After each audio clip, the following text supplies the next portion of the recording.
ബാംഗ്ലൂർ, ചെന്നൈ അടക്കമുള്ള പല സിറ്റികളിലെയും റെസ്റ്റോറൻറ്റ്സ് നാളെ മുതൽ അടച്ചിടും എന്ന് നിങ്ങൾ കേട്ടിട്ടുണ്ടാവും അല്ലേ?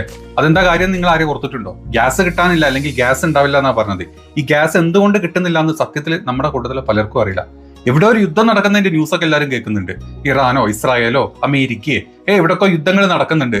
അത് നമ്മളെ എഫക്ട് ചെയ്യുന്നതിന്റെ ആദ്യ ഭാഗമാണ് നമ്മൾ ഈ കാണുന്നത്. അതായത് ഈ പറഞ്ഞ സ്ഥലത്ത്, അതല്ലെങ്കിൽ ഇറാൻ തടഞ്ഞിട്ടില്ലെങ്കിലും ആ ഒരു സ്ഥലത്ത് കൂടി ഒരു പ്രത്യേക കടലിടുക്കുണ്ട്, ഹോർമോസ് കടലിടുക്ക്. അതുവഴിയാണ് പല ഈ പറഞ്ഞ ക്രൂഡ് ഓയിലിന്റെ സപ്ലൈ ഒക്കെ നടക്കുന്നത് ഏറ്റവും കൂടുതൽ. അപ്പൊ ഏഷ്യൻ രാജ്യങ്ങളിലാണ് ഏറ്റവും കൂടുതൽ എഫക്ട് ചെയ്യുന്നത്. കാരണം ഈ ഒരു കടലിടുക്ക് വഴിയാണ് ഈ പറഞ്ഞ ഷിപ്മെന്റ് മൊത്തം നടക്കേണ്ടത്.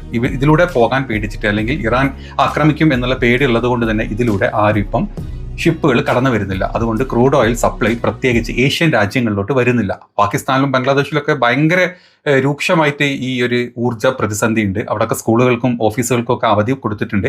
ഇന്ത്യയുടെ സർക്കാർ പറയുന്നത് നമുക്ക് കുഴപ്പമില്ല, നമുക്ക് കുറച്ചും കൂടെ ഒക്കെ പിടിച്ചു നിൽക്കാൻ പറ്റും എന്നാണ് പറഞ്ഞിട്ടുള്ളത്. ഇനി അത് മാത്രമല്ല, എന്തുകൊണ്ടാണ് റെസ്റ്റോറൻറ്റ്സ് ഫസ്റ്റ് അടച്ചിടുന്നത് വെച്ച് കഴിഞ്ഞാൽ, നമ്മുടെ ഈ പാചകവാതകങ്ങളുടെ സപ്ലൈ ആദ്യം ഇനി വീടുകളിലൊക്കെ കൊടുക്കാനാണ് സർക്കാരിന്റെ തീരുമാനം. അതായത് വീടുകളിൽ ഫസ്റ്റ് എത്തട്ടെ, എന്നിട്ട് മതി ഹോട്ടലിലോട്ട്. അങ്ങനെ ഉള്ളതുകൊണ്ട് തന്നെ ഹോട്ടലിലോട്ടുള്ള സപ്ലൈ പെട്ടെന്ന് കുറഞ്ഞു. ഒരു 50 ദിവസം കൂടെ വീടുകളിലോട്ടുള്ള ഈ സപ്ലൈ ഉണ്ടാവും എന്നാണ് സർക്കാർ പറയുന്നത്. പക്ഷേ അതിന്റെ മുമ്പ് തന്നെ ഒരു രൂക്ഷമായിട്ടുള്ള ഈ ഒരു പ്രതിസന്ധി നമ്മൾ കാണും.